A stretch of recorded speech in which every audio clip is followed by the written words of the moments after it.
Good morning and happy Monday. Welcome back to the Daily Grind. I'm your host, Chump Change. This is live and recorded. For those of you that might be new here, we typically do is go over crypto news and news in general in the space. I update myself, bring you guys along for the ride. Let's see who's in the house and we'll get into this. Mr. Leo Lustig, good morning, sir. Nate G, son of a rabbit. Andrew Masad, Deborah, good morning. Let's see, Triple Nickel, what's going on, dude? Good to see you. Black Hat Team, we have Alexander, if I can speak this morning. Let's see, Sarah Pools, good morning. Haven't seen you in a minute. Lawnmower Man, good morning. Steven Cicero, Tug Life, everybody else I may have missed, I apologize.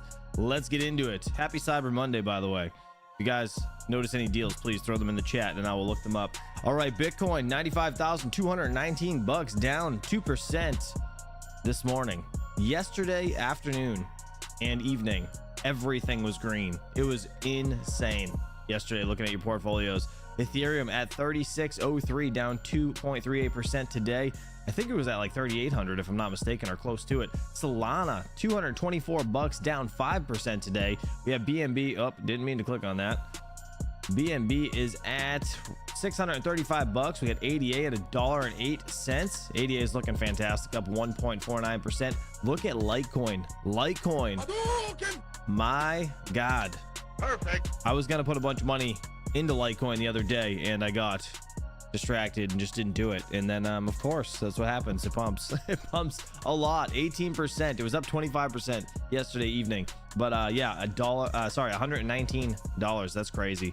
Absolutely crazy. Caspa still hanging around the 16-cent mark, 15.8, looking pretty good. It's sturdy. It's just holding on. I don't know what's going on with it though, to be honest. Everything's kind of just in a stagnant, going sideways mode right now until I think we're gonna have a Santa rally, but we're probably, I don't know if we're gonna see a deep pullback or not. It's kind of interesting. Look at XRP. Absolutely killing it as well. $2.34.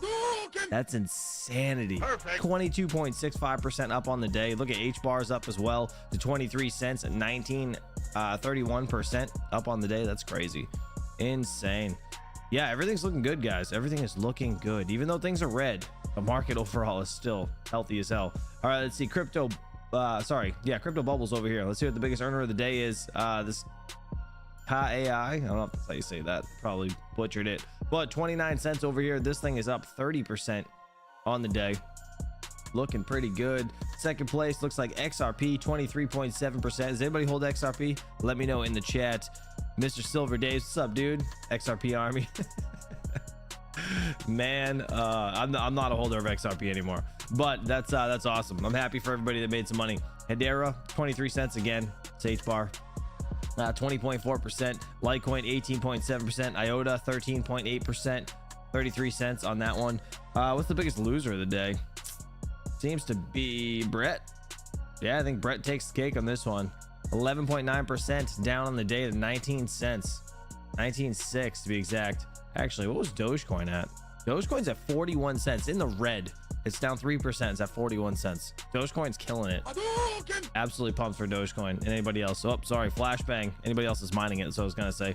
We got Fear and Greed Index over here at an 80. Extreme greed, but 80 is still kind of on the lower scale for the extreme greed. I don't know. We're gonna have to see what happens with this one. This might climb a little bit more before we see anything. I think probably middle of the month might see some sort of pullback, but I don't know. It's a very different market this time around, because typically around Black Friday and Thanksgiving you see a deeper pullback.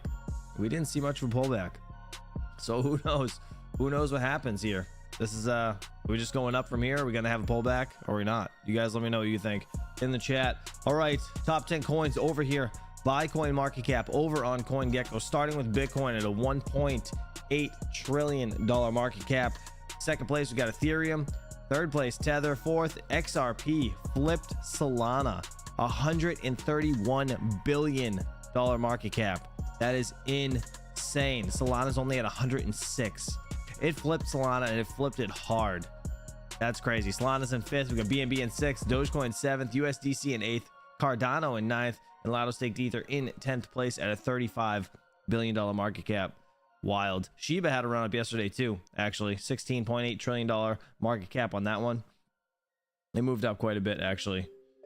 Let's see. All right, scrolling down a bit. Litecoin's in 24th place at an $8.8 billion market cap.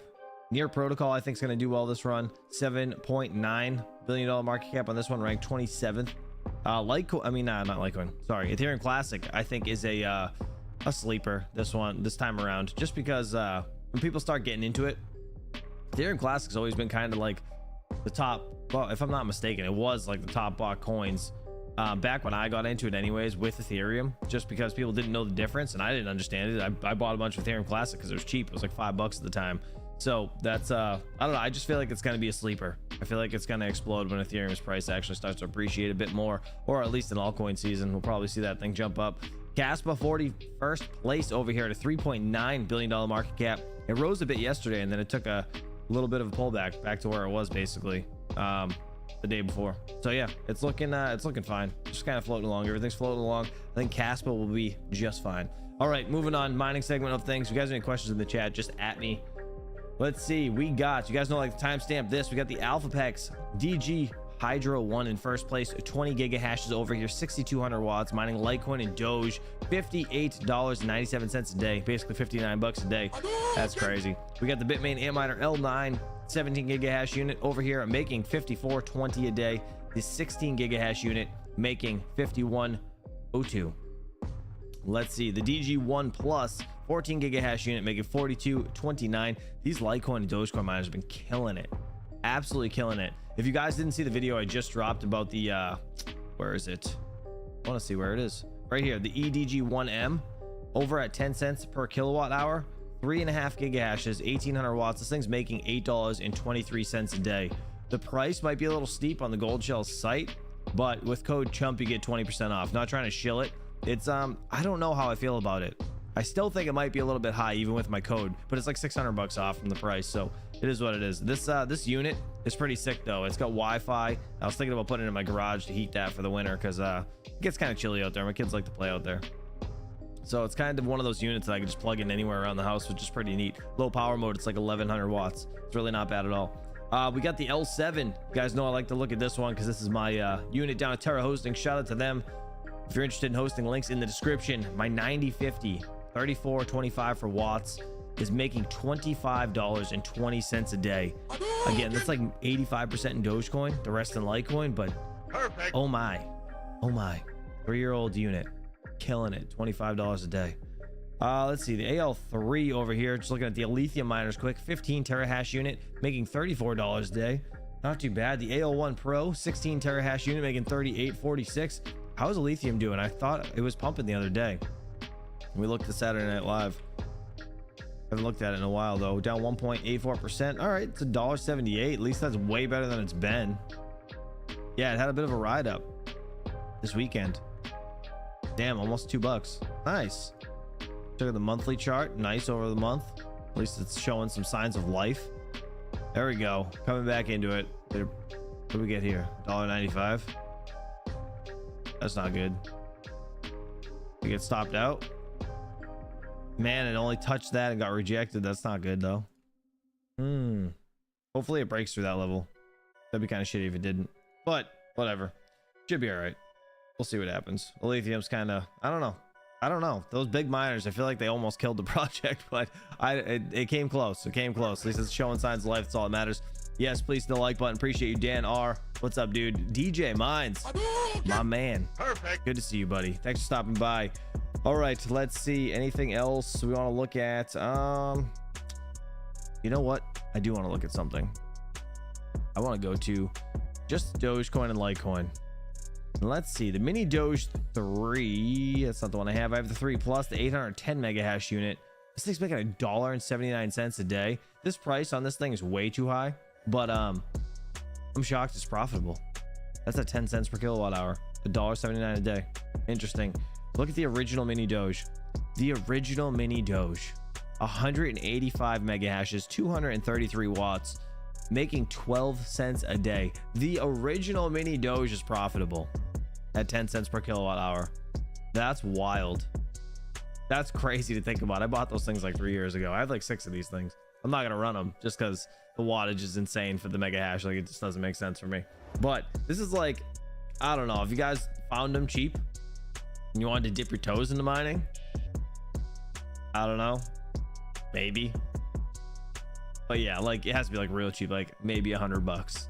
Like that's the most I spend on one of these things. It's just, I don't know, maybe not even that, but it's still, I don't know. You want to dip your toes in it. These little Doge miners, I can't believe they're profitable now, all of them. Even the L3 plus 600 mega hash unit over here, 850 watts, making 3 cents a day at 10 cents per kilowatt hour. Wild, absolutely wild, absolutely wild. People were giving those things away last time, and or like last month, and now they're all profitable. It's crazy. All right, GPUs, let's see what we got over here. Looks like a Leo still top of the charts. Cortex over here on the 4080, nice. Ironfish and the 170HX.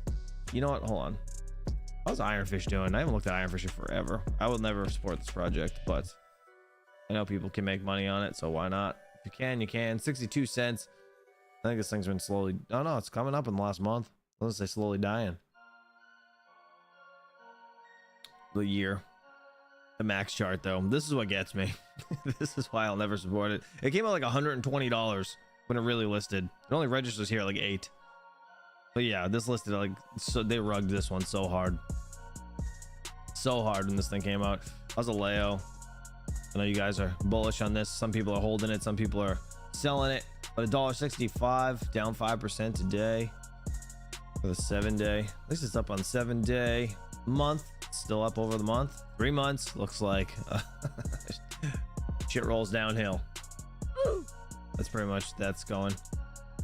All right, let's see. Vallejo seems to be top of the charts though. How's Chlor doing actually?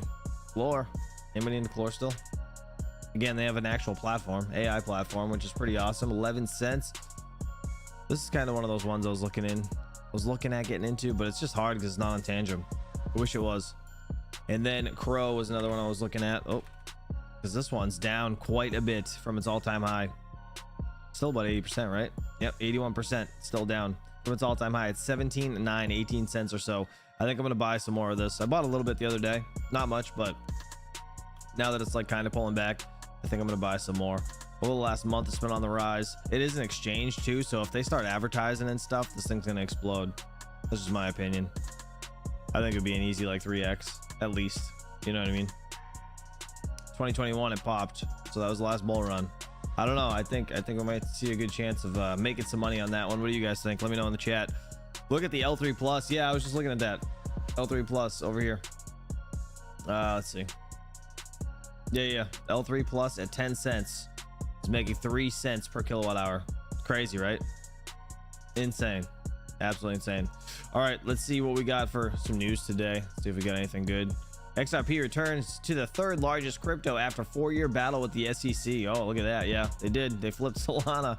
Can't deny it. And they obviously, you don't count Tether, right? What in the hell? XRP just flipped Tether? That wasn't like that a minute ago. Oh my God, it just flipped Tether. I was gonna say you don't count Tether for the coins, but XRP, Jesus Christ. That thing took some Viagra. This thing's climbing. That's crazy. That is insane. All right, let's see. Dogecoin flips Porsche. Trader turns $160 into 5.6 million. What? That's insane. I knew it flipped Porsche's market cap, but that's crazy. Michael Saylor tells Microsoft its value could soar to $5 trillion with Bitcoin. That's crazy. I bet they're looking into like investing into Bitcoin, right? If I'm not mistaken. I put it in their balance sheet. MicroStrategy's Michael Saylor gave Microsoft a 3-minute 44 slide pitch on why it should spend $100 billion a year to buy Bitcoin. Jesus Christ. This guy is like the superhero of Bitcoin. Absolutely insane. MicroStrategy's chair and Bitcoin bull Michael Saylor told Microsoft's board of directors that the firm could add almost $5 trillion to its market cap if we were to go all in on Bitcoin. Saylor made the point during a pitch to Microsoft's board on why the tech giant should buy Bitcoin, wiping through 44 slides in a little over 3 minutes. Microsoft can't afford to miss the next technology wave rather, and Bitcoin is that wave. Bitcoin is that wave. Saylor said to open his pitch in a video shared on December 1st, which urged Microsoft to convert its cash flow dividend payouts, stock buybacks, and debt into the cryptocurrency. Wow. And then he said, adding, if you do that, You'll add hundreds of dollars to the stock price. You can create trillions of dollars of enterprise value. You can strip away risk from your shareholders. That's crazy, dude. That's huge. That's really big. That's freaking nuts. That is amazing. All right, Crypto Mikhail, what's up, dude? Good morning, man. Good to see you. Good to see you. All right, breaking news, getting a little political. Just first thing, because this is kind of important. President Biden apparently pardoned his son Hunter, which is something that he said he wasn't going to do, but we're gonna watch this just because I haven't heard anything about it yet. I just saw it, the headlines, and that's kind of shocking. We now turn to a Fox News alert. President Biden is expected to issue a pardon for his son Hunter. Shocking. Yes, Biden said on multiple occasions that he would not pardon his son, or he whispered it, or commute his sentence. The pardon comes ahead of Hunter's December 12th sentencing for his conviction on federal gun charges. Hunter is also set to be sentenced on tax evasion charges December 16th. None of that's going to happen. Lisa, what in the hell? He gets out of taxes too? do you think of that? You know, I think he's corrupt. We all knew that Joe Biden was doing this. But I just want to say about Jordan Neely, I'm going to say this. Biden Sanders said that he was insanely threatening, sickening, had a satanic belt. He said that someone is going to die today, and that he was ready to go to Rikers. If you're any of those people around him, they thought they were going to die. Daniel Penny is a Marine. He signed up to serve and protect this country. That's what he was doing that day on May 1st, 2023. Yes. Biden's corrupt. Among the many things to love about panelist. Lisa, she never lets something go. She's not going to let it go. You want her on that jury. Like a dog on a bone. This is the least shocking news that we've reported yet. You knew it was going to happen. Of course. I mean, how could you not pardon your son, I guess, right? But damn, that's messed up. Of course he was going to pardon his son. Yeah, Steven Cicero, I agree. It should be illegal to pardon family. Yeah, it's kind of like, that's like tugging your heartstrings. You know what I mean? I'd do it for my kid too. I get it. That is fucked up.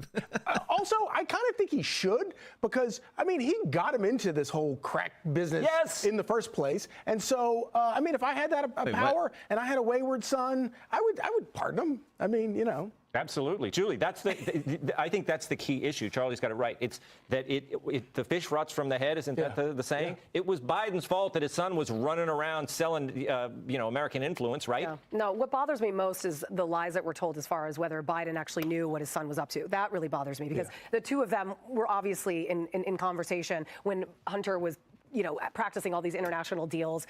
It's just so wrong, and nobody's going to ever hold Biden accountable for that. So well, I don't blame Hunter for getting. He did get booted out of office, and this is one of the reasons he got booted out of office. Yeah, you're right. I mean, ultimately, yes, he does lose in all of this, but I want to still find out whose cocaine that was. Are they going to figure that out before Biden leaves? Actually, now that Charlie, I don't know. I think I would. Would you guys pardon your kid? I think I probably would. I would. No, I don't blame him.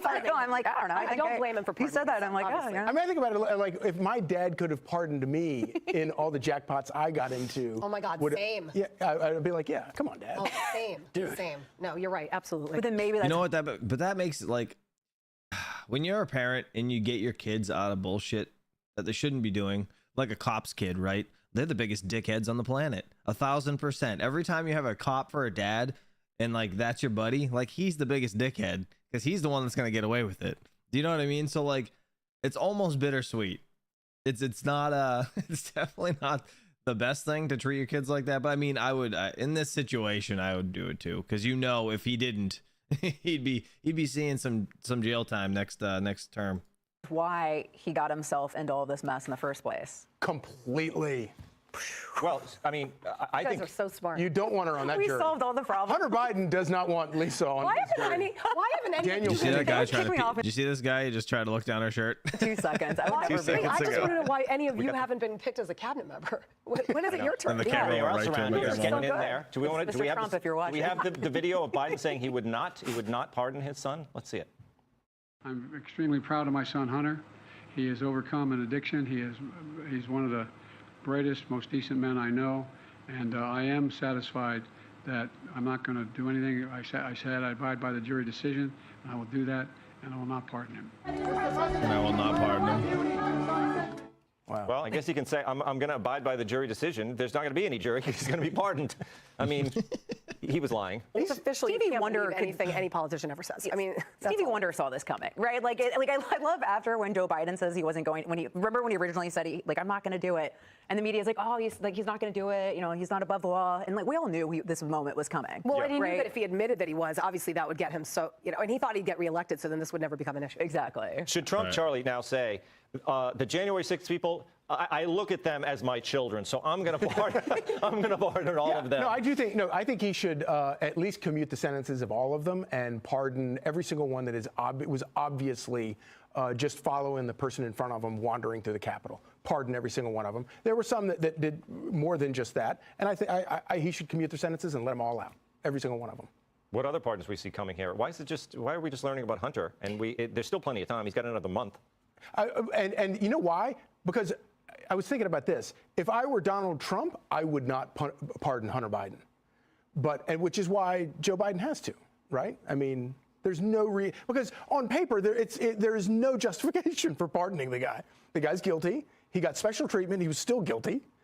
So it makes no sense. But if you're his dad and you got him into the jackpot in the first place. And he got it easy, to your point, right? Like the only reason he ever faced charges in the first place is that sweetheart deal was blown up by a judge. And beyond that, we know that whistleblowers came forward and said that they were thwarted in their investigation into Hunter Biden, and anything that could possibly lead to his dad, Joe Biden, as well. They allowed the Burisma.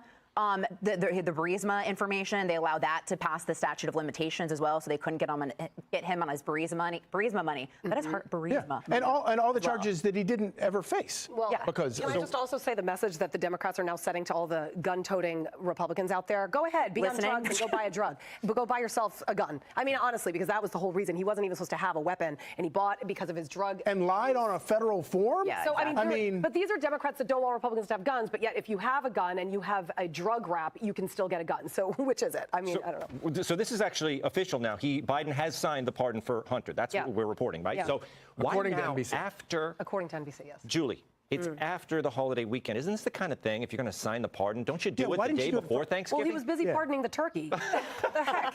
Tom, he doesn't have a lot of hours in his day to get that much done. But this is going to be the news of the week now. It's Monday. I think he should have done it before the holiday. And buried it. What do you care? That's very true. But that is true, because now you know this is going to be the talk. But if you're Joe Biden, like, what do you care at this point? Yeah. Right? Like, you've been knocked down by your party. You were totally kicked out. You were displaced. Like, scurrying the border. what does he care at this point?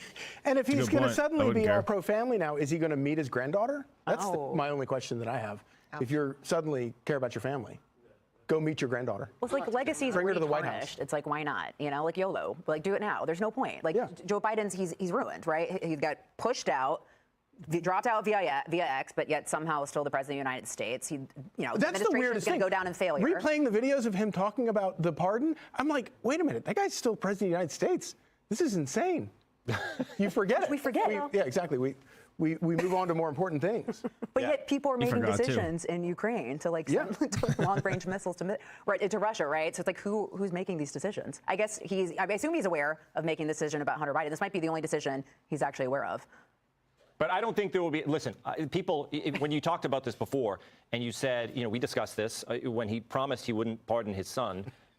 We talked about it, and most people agreed, well, we know he's lying. And then when you talk to people about it, they said, yeah, he's probably lying. And you asked him, should he pardon his son? Yeah, it's his son. He has the power to do it. He's going to do it. So I think, basically, there won't be any hell to pay for this. No. Do you agree? Most people will say, oh, well, that's what I would have done. Well, it's just one of many lies. I mean, the administration and everyone around him, including Kamala Harris, were lying about his cognitive state. So, I mean, why wouldn't he lie about pardoning his son? Why would he admit that? He thought he was going to get reelected. He didn't think it was ever going to be an issue. It's sort of like you lie until you get caught, and then you realize you have to tell the truth because you have no choice. And at this point, he's got nothing to lose. We also just lies about weird things, too. So, it's like, why not lie about this? Like, he said he was, like, top of his class. He was bottom. He was like a civil rights leader. He wasn't. He was a long-haul truck driver. He was like in a motorcycle gang. What's Trump going to say about this? Are we awaiting the tweet from Trump? What do you think he's going to say? I mean, this is going to be the interesting. He actually did lie about being a truck driver. Yeah, he did. Yeah, long haul truck driver. That's crazy. That's crazy. Well, yeah. If someone said it, if this was Trump, that would be. Could you imagine the hate he would get for that? And yeah, that's you're not wrong. You're not wrong at all. He would get a lot of shit. All right. Crypto Zombie dropped a video yesterday. Bitcoin alert, liquidity crunch soon. Warning, it's about to get insane. We're gonna see an intense bull market. Let's see what Crypto Zombie's got to say. Given the current conditions, the current supply that's out there, and how fast it gets removed from the trading pools, what that's going to look like. And what it does look like is there's not enough Bitcoin out there to satisfy demand right now. Sold all my crypto. I announced everything on TV, what I did with crypto. But I would not touch crypto in a million years. I think that everybody who owns these various coins, Solana, Litecoin, I think you're... Look at Solana, $11. Dan R. He listened. Told him to buy it. I do think you're an idiot, okay? I did not go to college to get stupid. These people who own these things should not own them. They shouldn't own them. Look at Bitcoin, 16,000. We got MSTR. We used to call that Mr. MSTR. I've got to tell you, it's a Bitcoin play. I prefer to actually own Bitcoin. I know that Citron put some sort of short on it. All I can tell you is own Bitcoin. That's a winner. I sold my crypto. Yeah, who's the idiot now, Jim? Announced everything on TV. What's going on, guys? K-Dub here with another episode of Crypto Zombie. Welcome back to the channel. Hope you're having a great day today. Now, Bitcoin continues to consolidate basically under this $100,000 area. You can see we were forming a bit of a trend line here. We did break that, and then we came up into the resistance, but we still haven't been able to break out, although you could say that we are forming a bit of a pendant, you know, somewhat consolidating. Of course, there's the big question of why are we unable to break 100,000? Of course, people are asking, are they too late to the party? You know, all the usual emotional questions that are being asked. I'll be right back, guys. Enjoy this for a second. Haven't made a video in a couple days. Did we miss anything? I think the only thing that we missed was Justin's son ate a $6.2 million banana. 这一根全球最贵的香蕉，不仅仅是一象征性的行为，与此同时，更是对当代艺术和文化创新的致敬。今天的现场，我们也非常荣幸能够与各位嘉宾和媒体朋友们共同见证这个充满创意与象征意义的美好瞬间。 So yeah, that happened. But aside from that, you could see that basically we had a perfect retest down here. This is exactly what we were saying on this Fibonacci at around the 0.786. We did have a bounce. We are still not at my target, which is 102,000, which I do still think Bitcoin is going to end up going up to that area. And you can see that we are, you know, we're interacting with the bands right here on Market Cipher A, but for the most part, it still looks like a very constructive, you know, market with the green still moving to the upside. Now, the things that I wanted to talk about, though, I forgot to put that Mike Novogratz clip in my previous video. I want to get back to that today, because he's basically talking about these massive pools of capital that are about to and are actually beginning to flow into Bitcoin. And the crazy thing is, if you look at the exchanges and you look at the amount of Bitcoin on them, it is sliding to the lowest levels we've seen in quite a long time, and yet demand is increasing. But the biggest kicker is that even though we think there's all this demand right now, there really isn't. And the crazy part is that there really isn't enough Bitcoin currently right now, you know, on these exchanges to satisfy this demand. So it's obviously, you know, basic 101 economics, but we got to talk about this today because we have a lot to go over. So I do want to bring this video to you guys before Monday. And again, you know, looking at these top signals, we still have the Pi cycle indicator saying we have around 120,000 before we should really start worrying about being in that overheated territory. Now, obviously, eventually we're going to get a 20-30% correction. It happens all the time, but you know, we had 6 to 8 of those in the last previous cycles, and the price kept moving, right? So again, I do believe we are in dip buying mode. So before we get into it, guys, friendly reminder that Meta Signals is still or so this was the video from Mike Novogratz that I wanted to play the other day, and this is where he's discussing massive pools of capital. And what you have to understand is what the US is doing right now, what Trump just came out and said. They're watching, and a lot of these countries, they look to the US, they see what we're doing, and as I've shown you, they're already starting to take those steps as well. And so again, listen, if we get the Bitcoin reserve, and as a guy that owns, I just love his glasses. Does anybody have those? Anybody? Let me know. A lot of Bitcoin, I will not cry. And if you see me crying, there'll be crocodile tears. I think Bitcoin heads to 500,000. Again, it's a whole different paradigm because it forces every other country in. Countries are already buying it. I've got a dear friend, the guy that actually turned me on to Bitcoin in 2013, who's in the Mideast right now, and he said he's never seen anything like it. He's convincing more people to buy Bitcoin in the 3 days he's been there than any time in his whole career. And they're huge pools of capital. And so we're seeing something globally. When Trump advocated in Nashville that he was going to be a crypto president, a Bitcoin president, and now he's the president, let me tell you, other leaders heard that. And so I think those are Harry Potter glasses. I was thinking Mr. Potato Head. Those are definitely Harry Potter. we're strapping in for what could be an amazing rally. And he personally says he doesn't really care about the strategic reserve, whatever, but ultimately he still sees Bitcoin hitting the market cap of gold. Yeah, so listen, the total market cap of gold, I think, is like 16 trillion, right? And so that's 800,000 Bitcoin. So when does Bitcoin become gold? Like, there's a new generation that cares more about Bitcoin than they care about gold. I'm turning 60 next week, and so I still own a bunch of gold. I'm an old guy. But let me tell you, no 40-year-olds on gold, no 30-year-olds on gold. And so as we see this generational shift, like Bitcoin... Well, that's not true. Bitcoin should match gold within 5 or 10 years. And that gets you to 800,000. That's with current gold prices. I think gold's going higher. So this is the part that I was talking about when I was discussing Bitcoin balances on exchanges. You could see there has been more than $5 billion worth of Bitcoin that has been withdrawn from exchanges in just the past 3 days, right? So again, this is the logic. If you see Bitcoin getting deposited on exchanges, then usually that means someone's getting ready to sell. But when you see Bitcoin get taken off of the exchanges, maybe, I mean, we don't know where they're holding these funds. Does he live next to a train station? It's a lot of shit. Maybe they're holding them in their own private wallets, whatever, but it signals usually that they're looking to hold, right? And also when you see influxes of like stable coins like Tether, usually they're looking to buy, right? So if we have the amount falling down, but we have it increasing demand, you can see right here, just looking at realized price bands like Crypto Quant points out, we usually end up at least dancing on this red zone right here, which is the upper band. And, you know, we've only kind of just been consolidating around the center band. So again, this still potentially puts $145,000 Bitcoin in play, right? But I wanted to talk about over here. So this is basically, who is this? This is Frank Spicer, right? And he was talking essentially about, you know, there's really not enough Bitcoin to sort of satisfy the demand, and he's seeing this from a first-person perspective.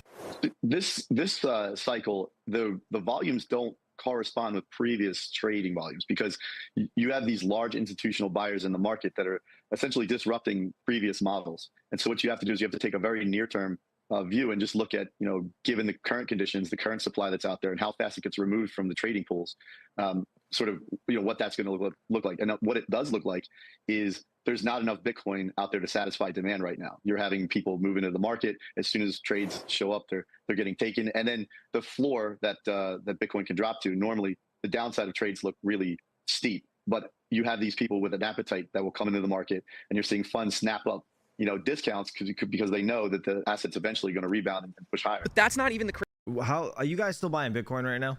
Anybody in here? I know you guys have been around for a while, right? Are you guys just holding the Bitcoin you have, or are you still accumulating every day? Let me know in the chat. Craziest part. Okay, we get it, supply versus demand, all that. Okay, demand's going up, not enough supply, so probably going to push the price up, right? Probably got a lot of guys looking to scoop up at these levels. But actually, if we come over here and we have a look at, this is Bruno Coratori from Hashdex, he actually went on to say that even though we're seeing this quote-unquote demand, it's still technically low. So would you say that there's not enough Bitcoin to meet the demand? So the reason I asked that is obviously, you know, altcoins are well, they're definitely, if you only have like, you know, I don't know, a couple $1,000 or a couple $100, whatever the case may be, right? Buying altcoins, you have a better upside potential, but like Bitcoin's more of a sure thing, right? I mean, nothing's sure in crypto, but just in general, you know what I mean? So that's why I was asking, are you guys still accumulating Bitcoin? Are you guys going to like altcoins, Litecoin, Ethereum, things along those lines, Caspa, whatever the case may be? Nicole, I think the demand is still low right now. You know, as much as people talk about Bitcoin, the truth is that most people don't own Bitcoin in any form. They don't own Bitcoin, you know, physical in their own digital wallets. They don't own ETFs. So the demand is still very low. We're still poised to see a lot more adoption of Bitcoin as an asset, as a store of value. And with this, this is going to be, of course, a big driving force in the price increase that we expect to see. Maybe not in the coming weeks and months, but definitely in the coming years. So this is suggesting that it can only increase from this area, which is still crazy to think about. You know, you're still not having, you know, your friends call you up. I mean, realistically, for as long as I've been in Bitcoin and crypto, and everybody knows that I do it, really haven't heard from a lot of people regarding Bitcoin or the price of it or anything like that. And I still think that $100,000 psychological level is going to be what really is going to, you know, sort of get the news talking about it. But, you know, not. Yeah, I mean, how many people have you guys had reach out to you? I've only probably had one or two, maybe, to mention Bitcoin that have called me or said anything about it to me, which is interesting, right? But it's only because I was like, hey, it's going to go to 100K when it was at like 30 and they didn't listen. So that's what happens there. Not even just talking about the psychological level of 100,000, just like, are you paying attention? Like Craig on Bitcoin says, Bitcoin now has a greater market cap than the Canadian dollar.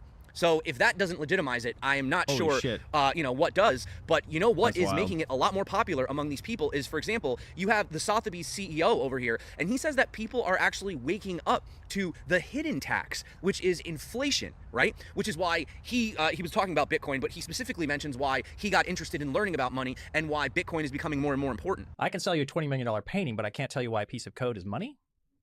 That's an interesting paradox. So that was the journey. And so I dove deep and began to question what is money exactly? I thought it was currency. I was wrong. And then what creates value? Why do things have value? What is it about us that ascribes value to things? And then I literally went down a rabbit hole.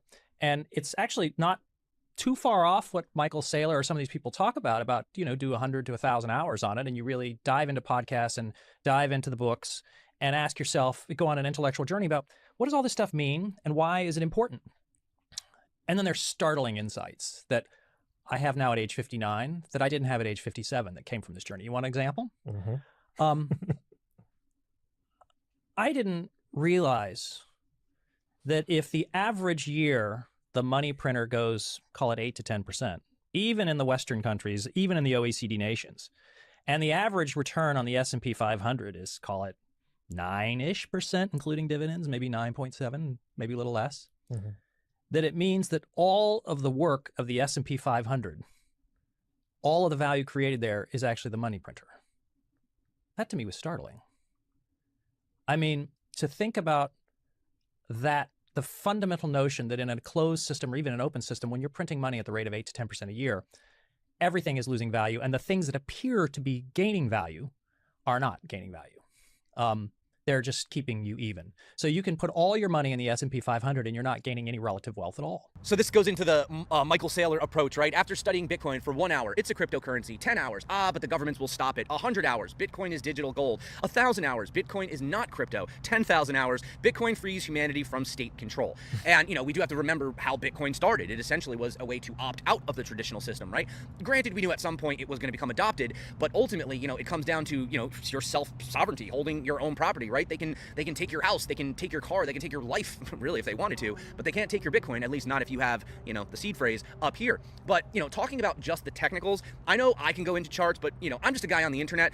Bob Lucas, who's... How many of you guys actually remember your seed phrase and keep that just stored in your brain? Is there anybody here that does that? I definitely don't remember mine. There's no chance. But if you guys are, I'm good on you if you remember it, because that's, yeah. It's interesting. He's also just a guy on the internet, but he's a very well-known trader. I've been following him for quite some time, and he tends to be very level-headed when it comes to trading. He's not overly bullish, overly bearish, right? And I like his level-headed approach. And he goes, Bitcoin monthly chart. Have you seen a cleaner chart than this? Cycles, fundamentals, institutions, regulations, narratives, everything is aligned. This time could actually be different. But hell, you'd be 100% crazy to think or position like it is. So, of course, taking the level-headed approach. But, that begs the question, is this time different? I know those are scary words. You're not supposed to throw them around, but I would say, this is my, I feel like third cycle, something like that. I've lost track at this point, but I've been through many bear markets, 70 to 80% crashes down in my portfolio, 10, 20Xs on returns. I've seen it all, guys. And he goes on to say, something I think about this Bitcoin cycle, people focused on diminishing return over 4-year cycles and PTSD of the last cycle think that that's the setup for a big surprise. He says, married with a cycle where all factions are now involved, unlike prior cycles, like what is going on in institutional and legislative sides. So it really could be that melt your face to the upside type move. I mean, we were talking about these cup and handles on my charts. Trader Tardigrade points out, the previous time that we had a cup and handle setup like this, we had a 457% breakout. So, if history was to repeat, you could even see something as crazy as $390,000 Bitcoin. Now, again, I'm not gonna start throwing out these crazy numbers. Let's just start small. We got our first level at 102,000, which I don't see why that wouldn't be met. And then there are some levels, obviously, after that. But, even bigger than that, like Fred Krueger says, ultimately what we now call banks will cease to exist. Bitcoin makes them completely obsolete. The first role of banks is to accept deposits. Well, that's called a Bitcoin address. The second is settling transactions. Well, that's called a block confirmation. And third, providing loans. Well, this will be done by private parties who will lend Bitcoin with interest paid in Bitcoin. And I can tell you, that's already happening. In fact, I have interacted with OTC desks that are doing this right now, and a lot of their clients are kind of getting into that MicroStrategy idea where,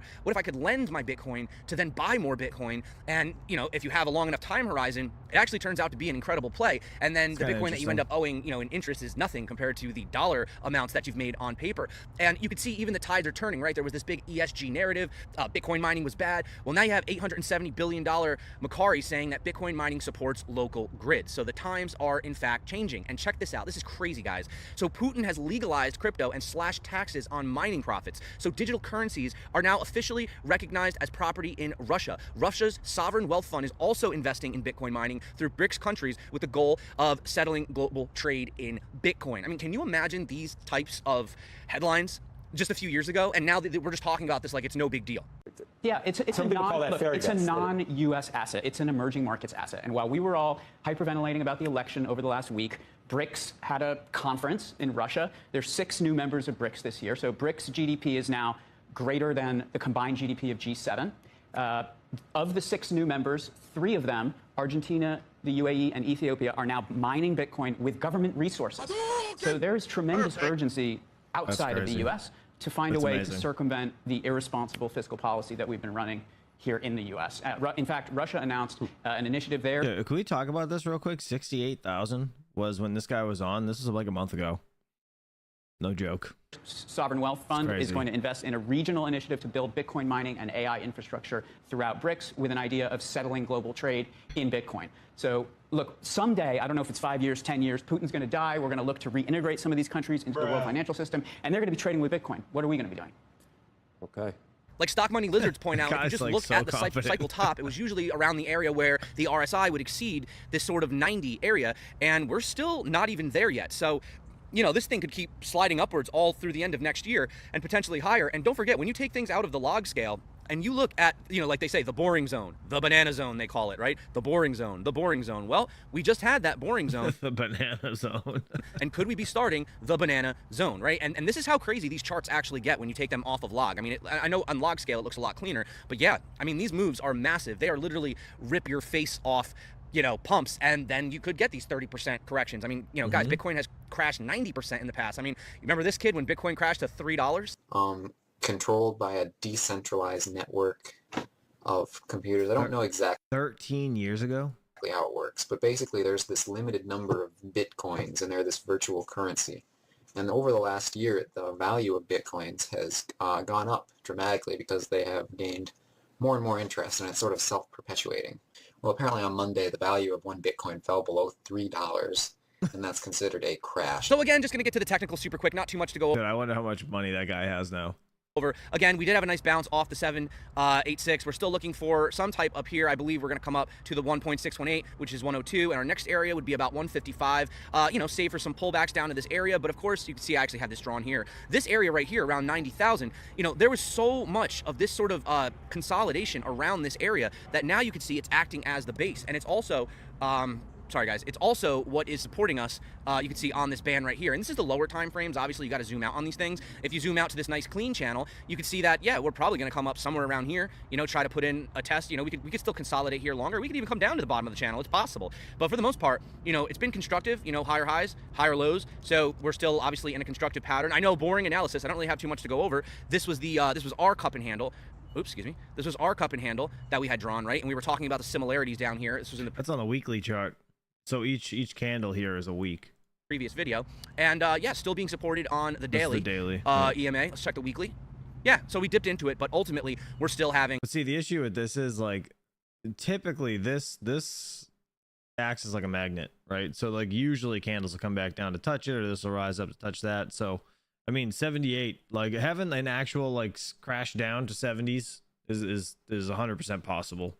That move to the upside. We have a wave forming. RSI still could stay overbought because this is about to curve. This is coming down. This is kind of leveling off. Like it could for sure still come down. As you know, just because it's overbought now doesn't mean that, you know, it has to go down. I've seen things stay oversold for months, and I've seen Bitcoin stay overbought for months. You know, it's just it doesn't mean as soon as it hits that, okay, time to sell. And again, it's up to you. It's whatever your long-term play is. If you want to hold Bitcoin long-term, if you're just trying to, you know, cash in and cash out, again, you have to know your Bitcoin strategy. But, you know, I will end on this one clip, and this clip came out back in 2016, and it was on the Joe Rogan show. We had Andreas Antonopoulos talking about a cashless society. He was one of the pioneers of Bitcoin and cryptocurrency, and these are the things outside of the price appreciation and just the simple, you know, price of Bitcoin alone that I think about. The problem is we are going to a digital currency society where cash will be gradually eradicated, either through non-use, or a lot of countries and a lot of governments are trying to actively ban it. So they're putting limits on how much you can use cash, say, you know, $1,000, and if it's more than $1,000, using cash is illegal. When we go to the society, we have to really think about the implications. Do we want a society in which our digital money is under complete surveillance and complete control, where if you go to the wrong protest, or if you support the wrong political campaign, or if you make a payment to the wrong person or receive money from the wrong person, suddenly your money disappears. It's no longer yours anymore. It's frozen, it's seized, it's gone. And someone has control of that. corporations, banks, governments, and in most cases, there is no difference between corporation, bank, and government, right? And so that's one scenario. And the other scenario is one in which individuals control their money. And it is digital money, but it's digital cash like Bitcoin, where you can pay an individual from one person to another, just like I can with cash today, without any other party getting involved. What really strikes me as amazing is that we've gotten used to this idea so quickly, which is that we no longer pay people. We no longer pay people directly. The less we use cash, the more we pay people through a corporation, right? So from tipping your valet to tipping your taxi driver to tipping wherever, tipping is pretty much the last remaining part of our society where cash is used to pay from one person who is not an incorporated entity to another person who is not an incorporated entity. Everything else you have to pay through a corporation, whether it's a bank, right? Whether it's Venmo, whether it's PayPal, whether it's any... How many of you guys don't carry cash anymore? So many. Of those things. And we've gradually gotten used to this environment where we can't pay another person unless there's a corporation involved. And that's astonishing to me. And as cash disappears, that then becomes a final fact, that every single payment in your life will be from you to a corporation. And that corporation takes a piece of that, every single thing. And not just that, it doesn't just take a piece, it also controls and surveils and monitors your use. And if you violate the terms and conditions, you are destitute. Wow. So the issue is not what we have today versus the digital currency of the future or Bitcoin or whatever. It's both futures are digital currency, and in both futures, cash will no longer exist. That is inevitable. We are going down that road, and now we have to choose. Not wrong. Do we go to the digital cashless society of corporate control over money with the complete and total merging of corporate and state money, where instead of having separation of state and money, you have the merging of state and money and corporation and money, where your money is branded money? You have Chase dollars, you have Goldman Sachs dollars, you have Coca-Cola dollars, right? You have money that is controlled by a corporation. Or do we go down the other future, where we have money that is basically an internet protocol that is completely global, that any person can pay any person, they meet in the streets without any corporations getting involved, just from me to you, digital cash. And that's really it's a less optimistic view, because I'm fully aware of what the other future is, and it's already playing out. And it is, in my opinion, a very dangerous future. So again, guys, will I be able to use Shiba Inu to buy groceries? Zero chance. Zero chance. That is it for me. Thank you so much for coming back to the channel. Again, remember, if you guys want to get... Shout out to Crypto Zombie for making a video. He actually disappeared for a little bit, but I'm glad he's back. That was a good video. Actually, he brought a lot of good information to that. All right, last but not least, Altcoin Daily. Bitcoin has never done this before in history, and then XRP and Sui News, and see what he's going to say over here. Worst case is 150. My base case is 250. And in an obscene bull market, because everybody's buying, driven by a change of regulation, then it could go as high as... Something big is happening with crypto this week, and we'll talk about altcoins. There's a reason XRP and others are pumping. Highly recommend you watch today's whole video, but it's official. With Bitcoin, Bitcoin just closed its highest month in history. So there's never been a bigger Bitcoin monthly candle. In fact, to put it another way, Bitcoin has nailed something never seen before, 26,400 BTC price upside in a single monthly candle. And with this momentum, what can we expect next? Well, do you guys believe we're in December already? It's already the 2nd. Looking at the latest data, you subscribe to Altcoin Daily to stay in the know for the data. The US Bitcoin ETFs bought over 71,500 Bitcoin in just November. Holy and this shit. wasn't even the biggest month. And zooming out to even the other participants in the markets, so not just the US spot ETFs, but also adding in Bitcoin mining, like Mara, public company, Bitcoin mining company, That's Marathon and Digital. MicroStrategy, Bitcoin supply and demand monthly view, the hodling increased for MicroStrategy, Mara, and the ETFs versus the new BTC supply. So MicroStrategy's Michael Saylor, obviously. Read this. This right here represents the amount of new Bitcoin that's mined into existence each month. And this is what was bought in just November by just 3. Dude, each month, 13,500. In November, 134,000. Holy shit. Major public That's U.S. crazy. entities. This doesn't even take into account what's happening globally. And just so everyone is aware, MicroStrategy bought the entire next year's mining reward in the month of November alone. Oh, wow. I'd imagine he isn't done. December. That's a good point.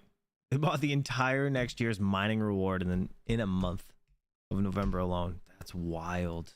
Should be quite interesting. By the way, I love this perspective. I'm going to show it. I'm going to like it. What I like about Sui is... And while the bigger news today is about altcoins, let's be real about why this is happening and what other publicly traded companies are realizing. So as this adoption takes place and is capped at 21 million, I think it's going to continue to grow as a reserve for the individual. And the first big group of shareholders actually in Apple were not institutions. It was the retail person that had a brokerage account at Merrill Lynch, bought an iPod, and turned around and said, I like that so much, I bought the stock. Right. Now the top 10 shareholders show up as being institutional names, like Warren Buffett having a big position. But before then, it was predominantly retail. And that's what's been driving the adoption process of Bitcoin. It's decentralized.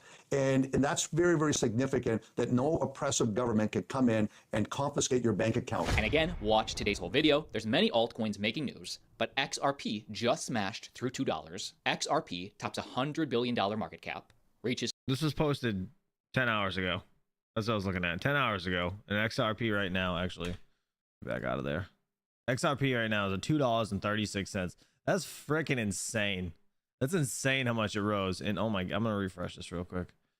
Oh, it's back. Wait, what the hell? Weird. All right, well, it's in third place. That's crazy. I can't believe it flipped friggin' Tether. That's nuts. Absolutely nuts. Is 2018 levels as Ripple's stablecoin RLUSD close to approval. And you're coming here with sort of good news, I guess, for people who have been following what you do. You could be launching your stablecoin a bit faster than most people thought. Well, we've always been kind of consistent that we're going to do everything we can to launch this year. Everything Ripple does is in conjunction with regulatory approval, licensing, and so a key issue that we will continue to make sure we are partnered with U.S. regulators before we go live with the stablecoin. We'll first issue it, we expect, in the U.S., but we think there's opportunity for stablecoins globally. Saturday's move came following a Fox Business report that the New York Department of Financial Services had indicated to payments firm Ripple that their stablecoin was about to be approved. And how this changes things, Ripple will be allowed to legally offer the RLUSD token to the public if approved, with a possible launch date of December 4th. And how will this affect the XRP price? I would say indirectly, this very much benefits, number one, any news out of Ripple. Great to see if you're in the XRP army. Literally, this was like, he obviously recorded this less than a day ago, right? If you dropped it 10 hours ago. It's at $135 billion right now. That's $12 billion more than it was here. That came into it in the last 24 hours. Because they've been so stifled these last few years due to the SEC. But I would guess that traditional banks using Ripple's software would just naturally want to use Ripple's recommended stablecoin. And the more people using Ripple software will then in turn use XRP. If I dip, you dip. We all dip. Now eat that dip and get yourself some nachos while you're at it. Whoa, wait, was that... That was great. Joe Biden video real? Or was it a deepfake? My son has some Parmesan you can use. Well, actually, it was made with crypto, specifically deepfake AI. Create deepfakes instantly, the very first of its kind in crypto and on the internet. They're sponsoring this segment of today's video. Of course they are. Fucking chill, goddammit.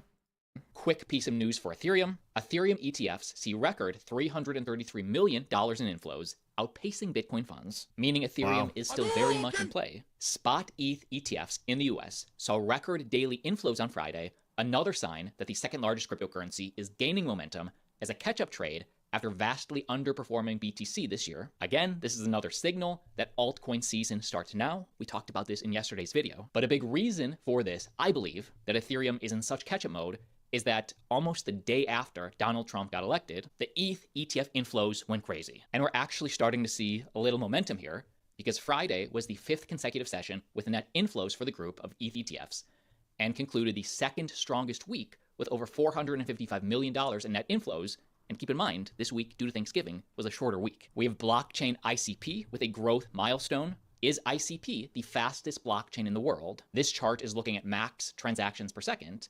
And we can see ICP clearly winning, then Aptos, then Solana, then Algorand, etc. I think this is a great metric, but to me, any new blockchain has, and ICP is not a new blockchain, but I'm saying any new blockchain, TPS is not a problem anymore. Transactions per second were very much a narrative of past cycles, but like Solana will be able to scale as new users come on. Cardano, not even on here, wonder why, Cardano people.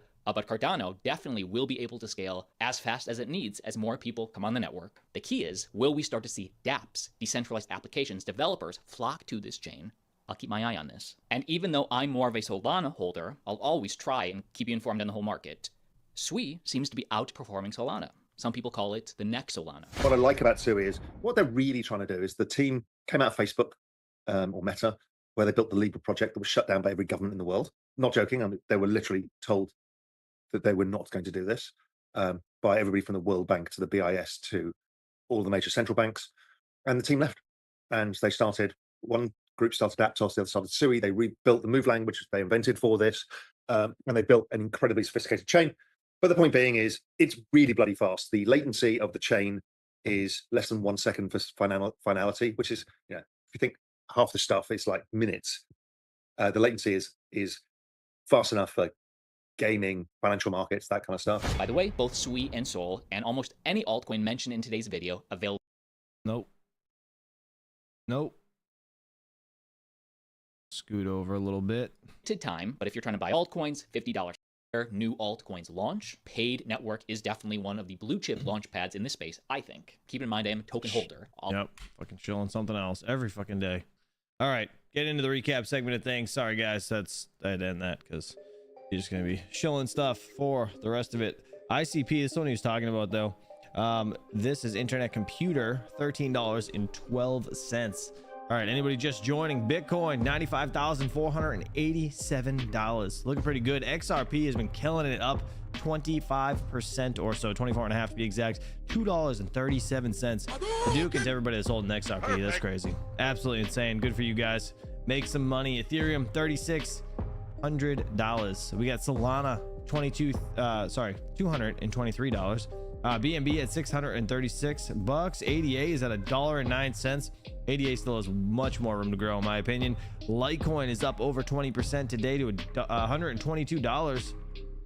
Crazy. AVAX over here, $48. Let's see, Caspa still under 16 cents. That needs to start doing something because what in the hell. Near Protocol, $6.63. Let's see, Link is up almost 8% today to $20.18. Uniswap is at $13.84. Aave is at $219. Excuse me.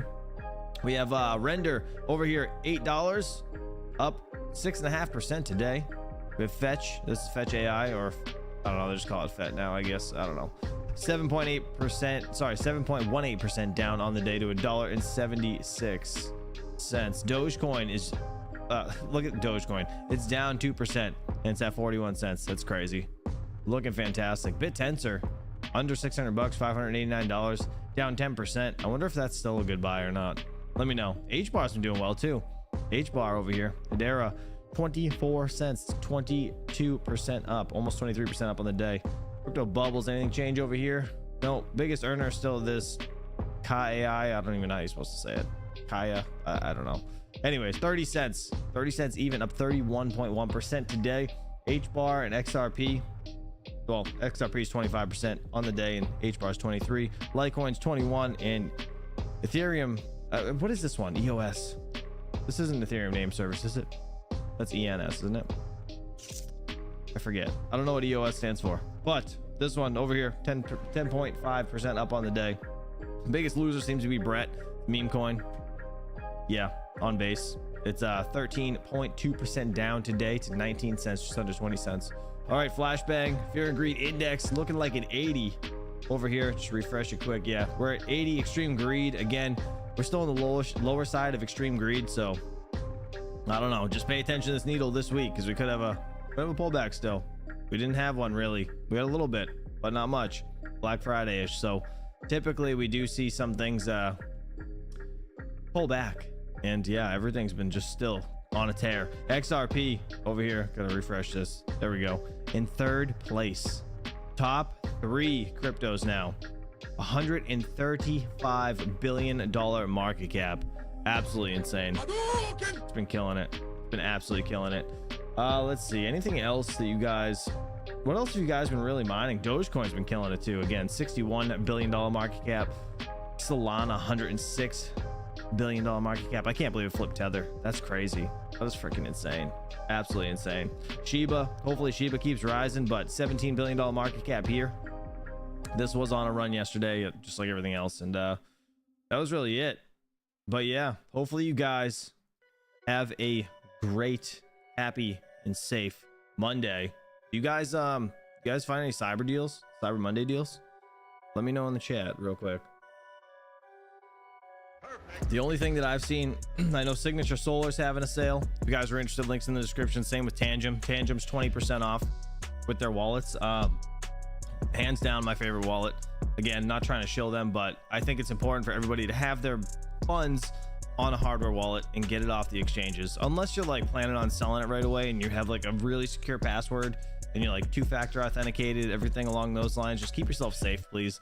There's been way too many people having issues with even like wallets on the computer, desktop wallets. Zelcore was a big issue this past week. Actually, it stemmed like at the beginning of last year, or this year rather, beginning of 2024, end of 2023, when proof of useful work rolled out. Zelcore started having issues. People started losing money in it. So go check your Zelcore, make sure your money's still there. But I highly recommend you guys get some sort of hardware wallet. So whether it be Tangem, Ledger, whatever, Trezor, whatever you guys are into, just go get something, please, and keep your funds off it. And if you know anybody that's into crypto wallets are definitely a good gift for the holidays. So anyways, you guys have a great, happy, and safe Monday. I'll catch you guys bright and early tomorrow morning, 7 a.m.-ish Eastern Standard Time. Until then, peace out and have a good day.